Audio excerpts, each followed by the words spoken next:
Ya baik, teman-teman jumpa lagi di video kita selanjutnya, yaitu tentang interview ya. Jadi video kali ini tentang CV ya. CV bagaimana kita membuat CV yang baik, dan kebetulan hari ini kita kedatangan tamu lagi nih. Yang video pertama kemarin ini Pak Rian masih ada di sini. Sambung nyambung menjadi satu. Jadi sebetulnya sampai 1 tahun nggak pulang-pulang. Ya, terima kasih LP3I yang luar biasa ya, karena hari ini bisa ketemu lagi dengan suasana yang sama, luar biasa, dan dengan semangat yang sama juga. Harapannya sih ini benar-benar mengundang para civitas muda, teman-teman kampus yang luar biasa bisa semakin bersemangat untuk mencari kesempatan mandiri. Jangan berhenti di sini dulu. Kan poin kalau nggak salah waktu itu kita menyampaikan jangan menyerah. Jangan menyerah Pak ya. Makanya saya datang ke sini karena saya nggak menyerah. Oh iya, baik Pak. Mungkin langsung ke intinya teman-teman. Ini kan sebenarnya persyaratan pertama Pak untuk DLP3I ya. Untuk kita pengenalan ke perusahaan itu melalui CV. Nah CV ini sebenarnya kan kita punya standar Pak CV-nya. Mungkin dari perusahaan sendiri standarnya apa Pak CV? CV itu sebenarnya kalau bilang standar itu bisa dikatakan tidak juga sih ya standarnya berarti. Yang terpenting adalah dalam kondisi CV yang terbaik menurut HRD secara umum. Kami juga sama. CV itu adalah good looking. Tidak bertele-tele. Berarti fotonya boleh diedit apa gimana? Foto boleh diedit. Jadi foto ini menjadi penting. Pose juga penting. Oh gitu.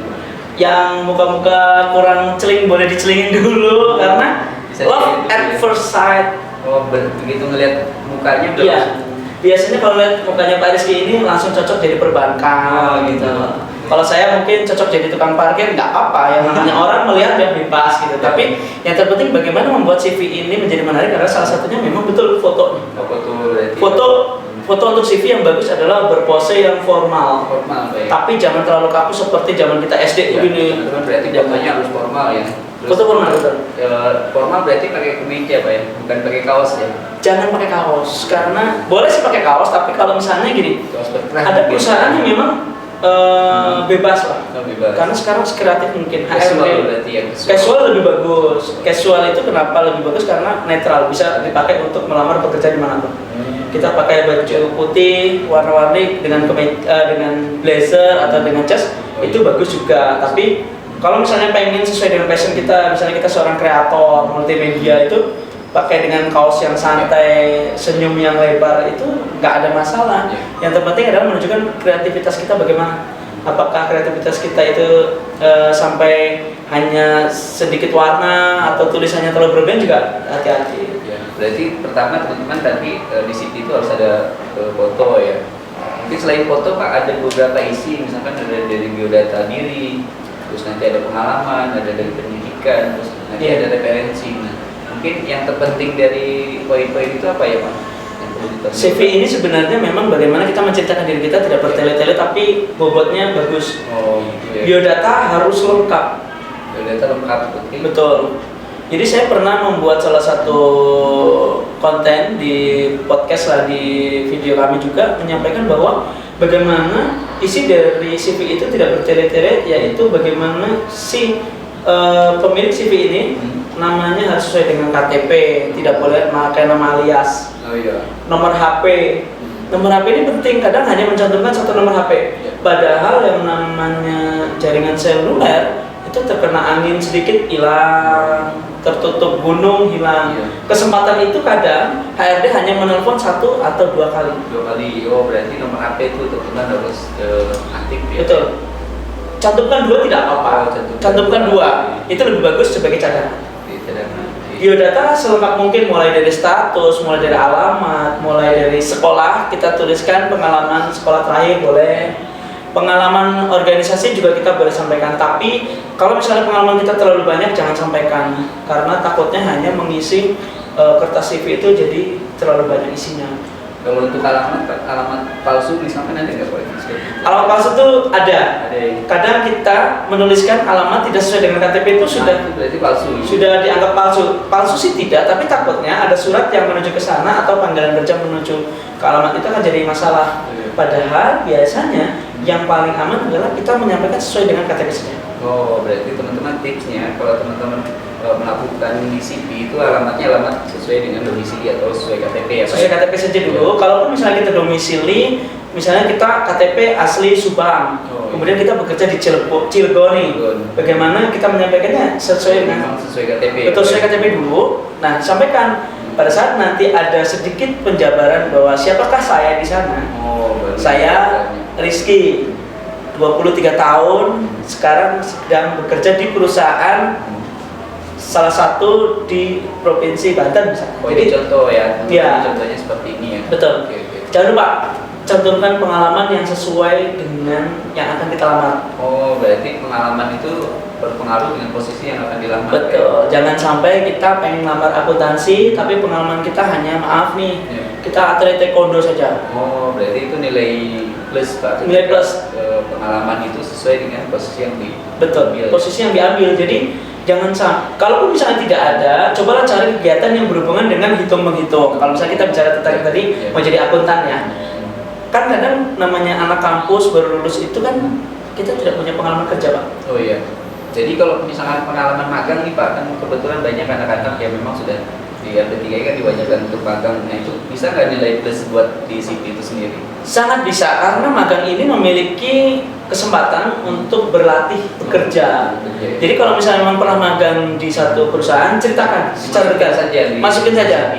Masukin di CV, sampaikan bahwa misalnya magangnya sebagai administrasi legal misalnya. Di sana cantumin apa yang kamu lakukan. Misalnya mengidentifikasi surat-surat kendaraan, membuat jadwal penggunaan kendaraan bermotor, kemudian bagaimana mengisi BBM mobil-mobil. Berarti harus dijabarkan nih Pak setiap posisi. Lebih bagus didetailkan. Karena kebanyakan kan di situ itu misalkan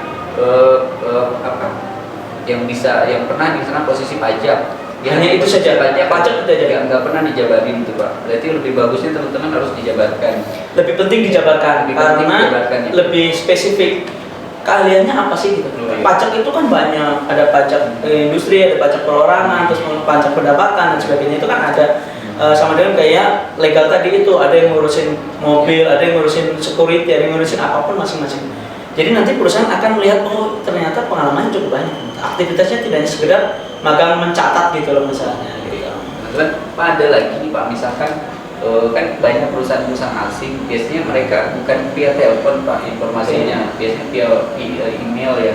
Nah bagaimana supaya kita ada beberapa yang memang ketika dikirimkan email itu nggak tahu Pak, jadi tiba-tiba aja begitu sudah dipanggil perusahaannya beberapa hari baru ngecek email, ternyata saya dipanggil. Contohnya pernah terjadi di Bonus Kubai Pak. Jadi nggak info ke kami tapi info ke anaknya via email.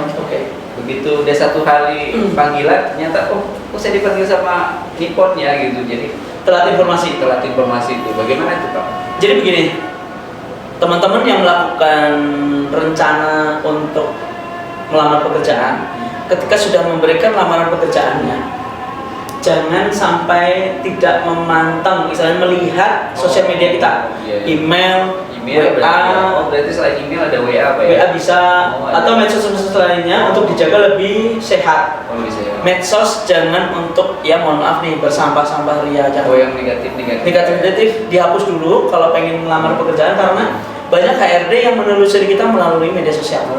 Ini teman-teman, baru nih saya baru dapat bahwa selain di CV ternyata cari juga di media sosial ya. Betul sekali. Facebook kita dicari nama kita, ternyata historinya kalau galau-galau gimana tuh Pak? Kalau galau-galau udah jelas pasti baperan kerjanya saya, mendingan geser dulu cari kandidat yang bagus. Berarti minus ya Pak? Ya minus sih kadang-kadang ya kurang mendukung gitu. Lebih bagus memang kita memiliki aktivitas yang bagus, non politis, kemudian tidak rasis, kemudian non bully, terus kemudian beberapa informasi lain seperti tidak memposting hal-hal yang tidak penting. Gitu. Ini teman-teman tipsnya bagi yang sering media sosial, IG, Facebook ya Pak ya. Itu harus yang positif ya teman-teman ya. Terus nanti Pak ada surat lamaran, perlu nggak sih di CV itu ada surat lamarannya? Ya, jadi kadang ada yang menganggap bahwa ketika sudah menyampaikan CV itu surat lamaran nggak perlu. Surat lamaran kan kalau misalnya kita melihat secara garis besar ada dua nih, tertulis tangan dan ketik. Ketik nih. Ya, jadi ada perusahaan-perusahaan menginginkan ditulis tangan. Kenapa tuh Pak ditulis tangan? Kan sudah komputerisasi zamannya. Oke, betul. Jadi memang ada perusahaan yang menginginkan pengen lihat kepribadian dari si pelamar. Bisa jadi seperti itu. Oh, berarti melalui tulisan itu ya. Mereka menganggap bahwa tulisan yang bagus kerjanya bagus. Kurang lebihnya seperti itu. Tapi hal lainnya itu menjadi standar perusahaan lah. Tapi memang betul kebanyakan adalah menggunakan ketikan karena menunjukkan bahwa kita itu satu bisa melakukan dokumentasi, kedua kita bisa memberikan informasi yang jelas tanpa harus melihat huruf A dan E bedanya seperti apa, tidak perlu pusing.